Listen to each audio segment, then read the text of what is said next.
Hey, Rebel Bankers, welcome back to the show. I've got an exciting guest with me today. We're going to talk about some great things. We're going to talk about real estate. We're going to talk about what's happening in the economy, in the markets right now. And whenever you're watching this, you will remember the coronavirus. We're going to talk about the impacts of that. We're going to talk about this amazing real estate investor's journey to success. So I have Jeff Schechter with me. I was saying it wrong in the beginning, so I want to make sure I got that right. But welcome to the show, Jeff. Yeah, thank you very much. Happy to be here. Awesome. So we're going to dive into Jeff's story in just a second, but for a moment, let's take a second and talk about all of you. Let's talk about your journey to being a Rebel Banker. Let's talk about the steps that you got to take to actually get to success. It's not easy. We all know that. But the biggest thing I can give you for advice is stop gathering knowledge and not applying it. You need to get knowledge and you need to take action and apply that knowledge. Doesn't matter what knowledge that is. Right now, some relevant things are figuring money out because opportunities are going to start presenting themselves like you've never seen. So you got to learn where the money is for your deals. And a great place is grab a copy of my book or my audio book, The Private Money Guide. So with that being said, you guys go out there, kick some butt and take some actions. But let's dive into Jeff. Jeff, tell us a little bit about your business today. What does it look like and what do you guys do? So we're what's called a turnkey investing company. We basically produce a done-for-you product for investors that want to invest in areas that are far more attractive than in the places where they live. So we essentially are all their boots on the ground. We do all the acquisition. We do a very thorough rehab, third-party inspections, yada, yada, yada. And then we work with a really amazing property management team to make sure that they remain cash flowing and rented. And we deliver a fully performing product to the end investor.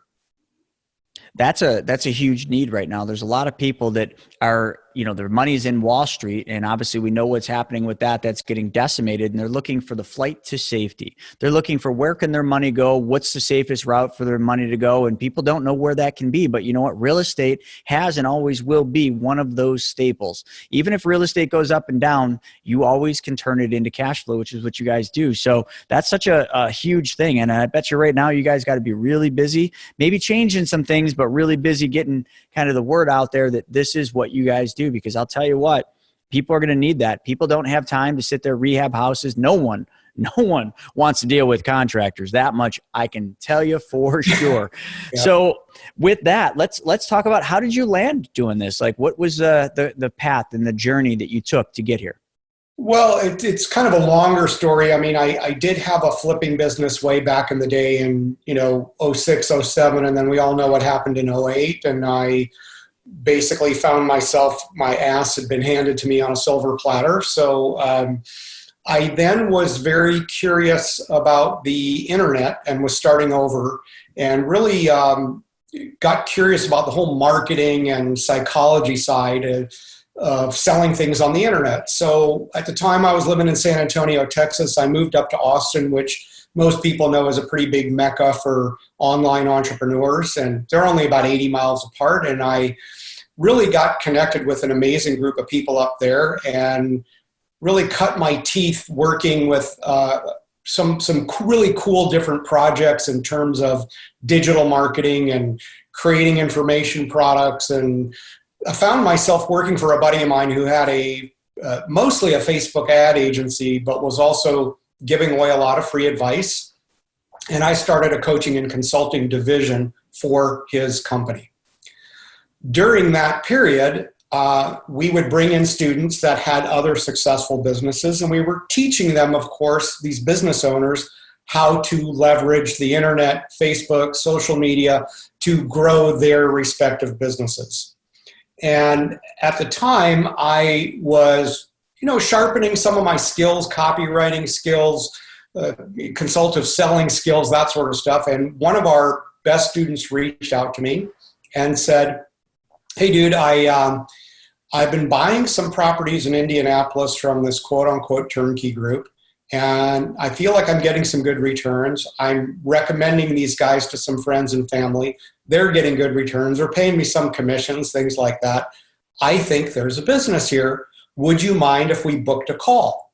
And I said, no problem, dude. You're like one of my favorite students. I mean, I've never met you in person, but like, this is not billable hours. Like, I just want to hear what you got to say, right? So we jumped on the phone, we booked an hour, and I remember that call turned into like 3.5 hours. I mean, I was just sweaty afterwards. I was pacing around my apartment in Austin, and there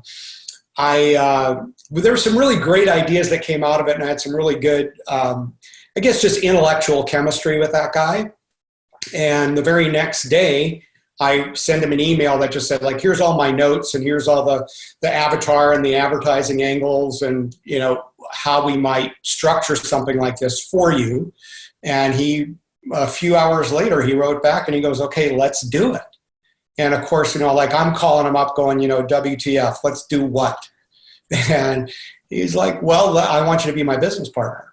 So that was the seeds of how this company got started. And it was interesting because I've always been, at least I feel like, on some sort of spiritual journey and understanding manifestation and things like that. And a few weeks prior, I had a complete knee surgery, and my then quote unquote employer, they weren't really my employer because I had my own division there.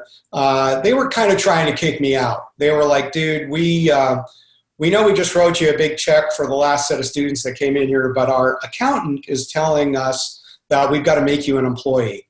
And I said, of course, come on, guys, that's just like complete BS. It just means you don't want to pay me. So at the time, I wrote a few things up on my whiteboard, just in my little chicken scratching lefty handwriting way up in the top corner. And I just said, hey, I want to go back into being business for myself completely. I want to sell a high ticket item. I want to be the best in my space. I want to leverage my digital marketing skills. I want to leverage my consultative selling skills. And oh, by the way, I don't want to work alone. I want to have a partner. And I just kind of put it up there and forgot about it. But, you know, the power of writing things down. And that was literally about 8 weeks prior to this phone call with Jack.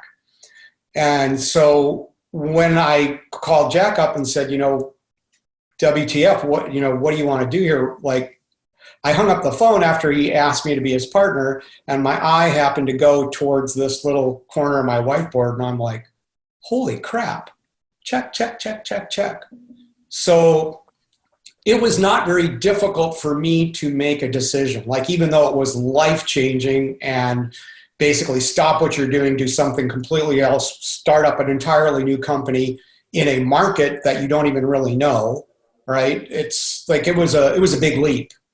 But I just said, you know what, I'm going to trust the universe here, and we're going to make the best of it. And literally 6 weeks later, I was out of my apartment, had sold off most of my stuff, and had my car packed to the gills and was driving across country. I was going to the Midwest, where I swore I would never live because it's way too frickin' cold. And now here I am. Midwest cold. Yeah, I know a thing or two about that. Well, you're in the worst part of it. Yeah. Yeah. Well, this year was good. Yeah.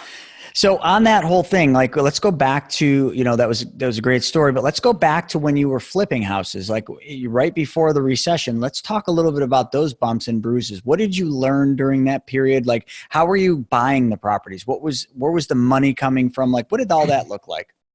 Well, the money was coming from me. I had some money saved up. When I look back on it, it's like I was a complete idiot. The money was coming from me and my good credit. I was a 50-50 partner with another gentleman who had a small construction company and 2 or 3 ex-wives and I don't know how many kids. And he would basically handle the construction side. I would handle the money side and the flipping and the reselling side. And, we did, I don't know, not that many, probably 7 or 8 pretty successful projects together, and things were going along pretty well. And our agreement was like, okay, we'll share in the profits, but if we get into a situation where we have to make payments on a property because it doesn't sell, we would split the payments 50-50 as well, and we would keep things rolling until that property sold. Well, literally the very first time the bottom started dropping out, as we all know what happened in 2008, and literally the very first payment that we had to make together, he defaulted on. The very first one. So, like, I'm sitting here at the time, I think I had 6 or 7 properties financed to the gills in my name, some hard money, some soft money. So, like, it was just, and some of my own cash. But hold on, all in your name, even though you had a 50-50 partner. Correct. So, Okay. Obviously. Sure, you learned a few things there. Yeah, so that was obviously a huge lesson, but it even wasn't really the biggest lesson because I have a business partner now. And honestly, when I look back at that now, the biggest lesson is be careful who you align with. Because the most important thing you can do in terms of, even if it's not a business partner, but just a working partner, make sure that your ethics and your values are aligned. Because if they're not, you're toast. Yep. And the moment there's any kind of little ripple or a difference in the way that you do things, that person who does not have a set of shared values and ethics is not going to be aligned with you, and it's never going to work out. And the end result is either going to be bad or disastrous. So your situation, we didn't get into whether it was bad or disastrous. You're fully financed to the gills. You're making all these payments yourself, which was supposed to be split. And then he defaults on the first one. Like, what happened? I decided not to, I don't know if it was stupid or not at the time, because there was plenty of people defaulting, and I just decided I was going to try and go the honest route and not declare bankruptcy and trying to work with the creditors. And so I created this whole spreadsheet of money that I owed and credit cards and things like that. And I actually had, at the time, my parents were holding a mortgage on my personal property. It was really, really hairy. And so I couldn't really pay them. And there was another note on that property that my own personal property was about to get sold off on the courthouse steps. And somehow I was able to delay it for 30 more days. And on day 29, I got that property sold off, like literally one day before I had to screw my parents out of about $80K. And it was just a very, very horrible time. And I really, there were days that I had a hard time getting out of bed. And I'm a very positive, happy guy. And I look back on that as, really an extremely dark period, but it was also a period in which I tested my own resiliency. And so, some of our darkest hours sometimes can also become, our best times as well. And, ultimately I was able to figure all that out. And certainly my credit wasn't intact, but there was no bankruptcy on it. And I moved forward and ultimately ended up moving to Austin after that and starting fresh. And, just kind of one thing led to another, and here I am. So, and I did take some odd jobs during the period that I was learning the digital marketing stuff. And I had kind of sworn off real estate, obviously, because there was a very negative association, obviously, between all the things that had happened. And it took me a long time to figure out that it wasn't real estate that was the problem. It was me, So, there's a lot of lessons that sometimes take a long time to learn. Let's just say that. Yeah, that's true. I mean, everything you're saying there, as long as you're learning from those lessons, you can make it through them. But yeah, I mean, we've all been there in hard times. I know in 2008, I almost lost it all. And then I almost lost it all again in 2014. And, those were I can relate. There were times I did not want to get out of bed. I just wanted to quit. I didn't want to do it anymore. I just wanted to throw the towel in. But, then something inside of us or higher power says it's not your time to quit.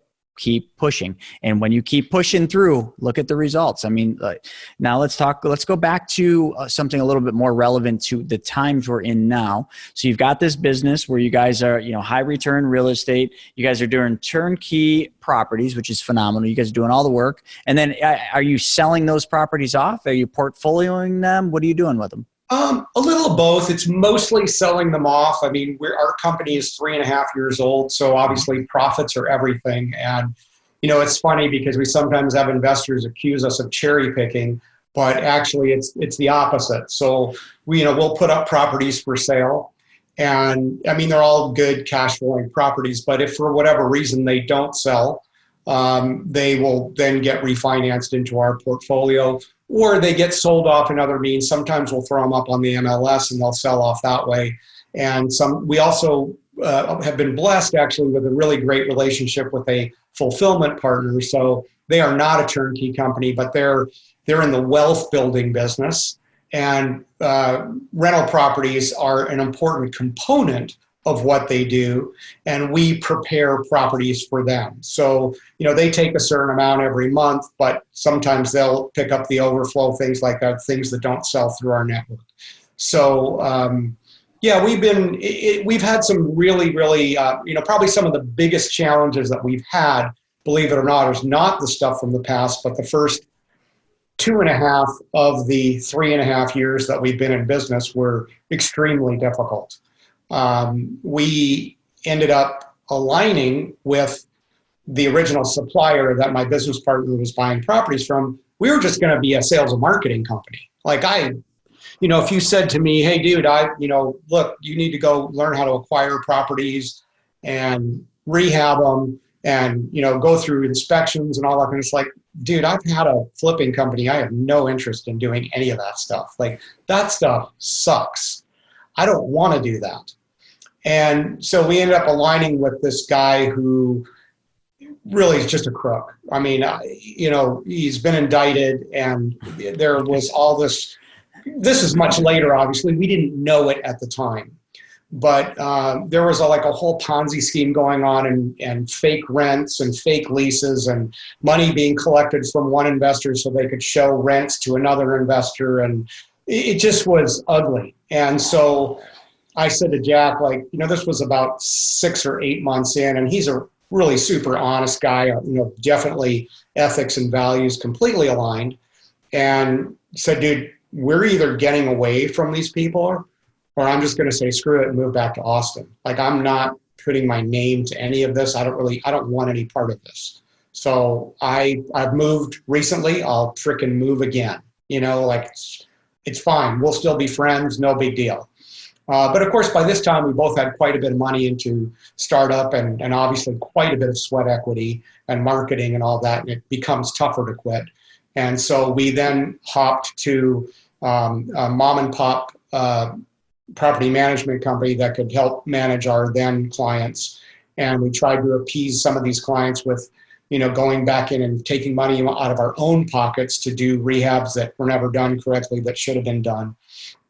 And then that got to be really, really difficult. So we aligned with some other gentlemen that already had a portfolio, and they already had a small property management company. So we partnered with them, not on paper, but in terms of sharing an office and joint effort. And they were helping us with some acquisitions. So they became kind of our acquisition arm and are managing our rehabs and then managing our portfolios. And so we could get back to sales and marketing. Well, that proved to be just as disastrous, really, because again, we unfortunately aligned with people whose ethics and values didn't line up with ours. And while it was a better solution than what we had had in the past, we dug ourselves into a deeper hole yet with investors, and again, took more and more money out of our pockets. So the first 2.5 years not only were not normal unprofitable for a business, but exceedingly unprofitable because of many of the mistakes. So the way that my business partner is, and one of the reasons I love this guy so much, is because he's just this rock solid dude, right? And so we took a look at it and said, okay, look, from a legal standpoint, these investors all signed off as is, whereas we have no legal obligation to help these investors, right? They bought stuff, they're supposed to do their own due diligence. Very few of them flew in to come see us, right? So that kind of stuff. And we just said, look, there's a difference between what legal responsibilities are and ethical responsibilities.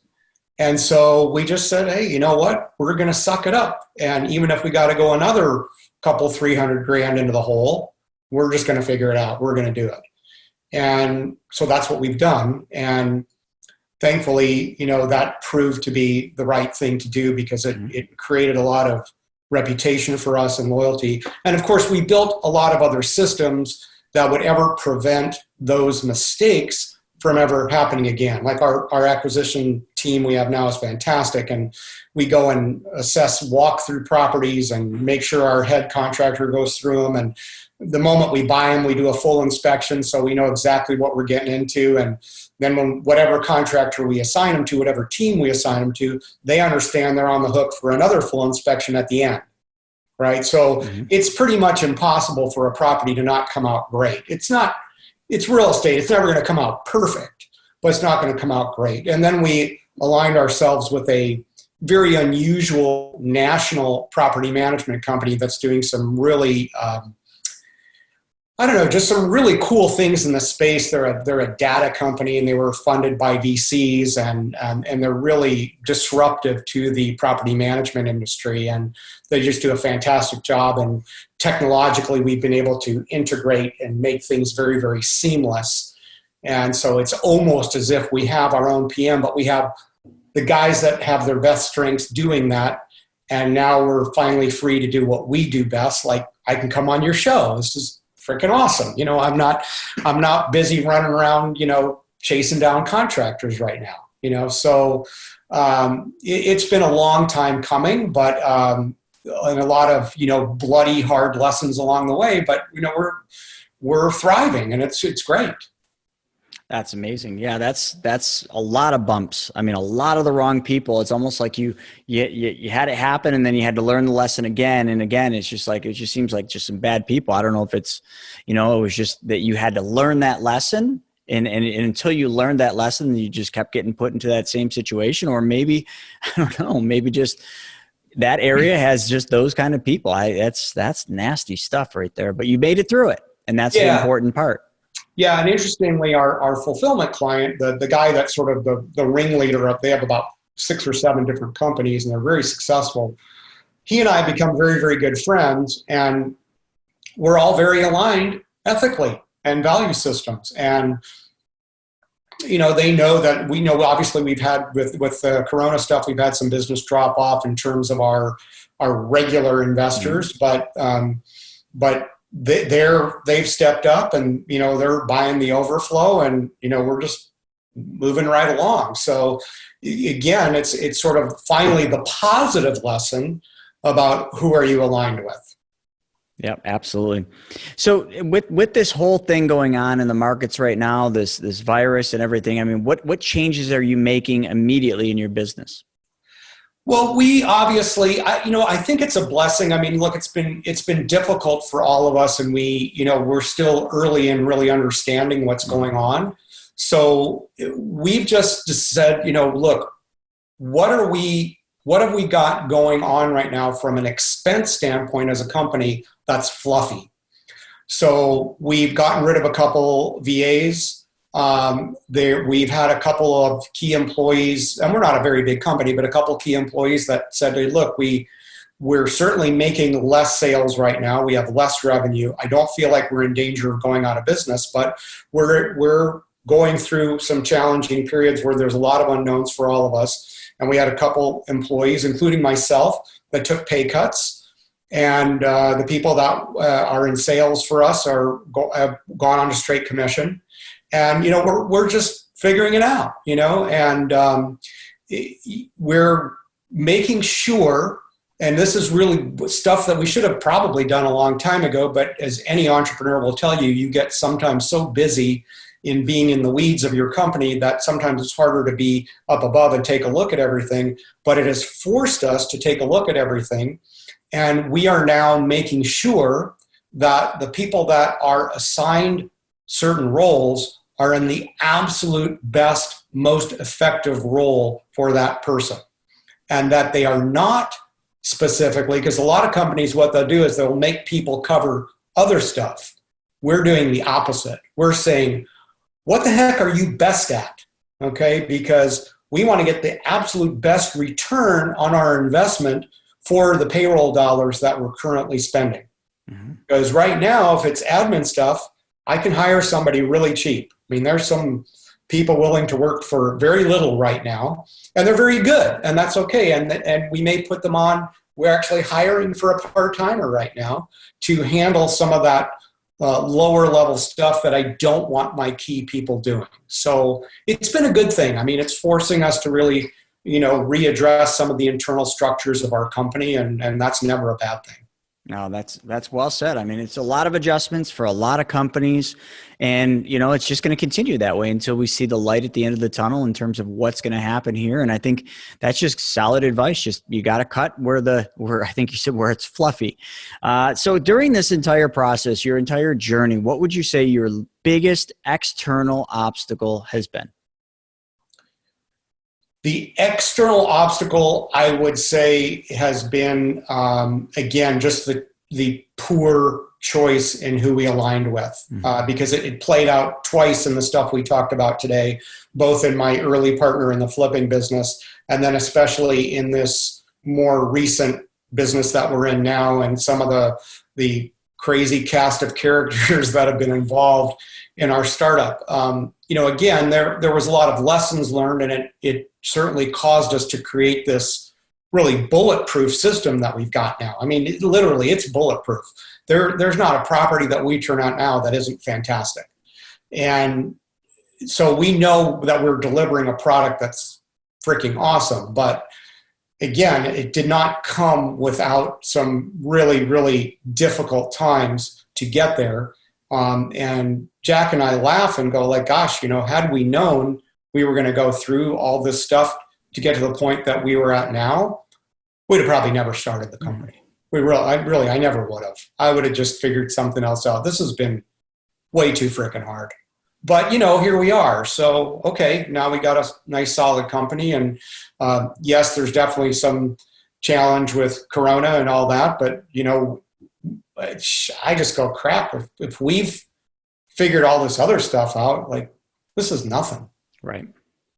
It's a virus. It is. It is. The virus, it's, crippling people and crippling things. So it's quite interesting, but that's a good take on that. So with that, if anyone wants to learn more about you or your business, what would be the best place for them to find you?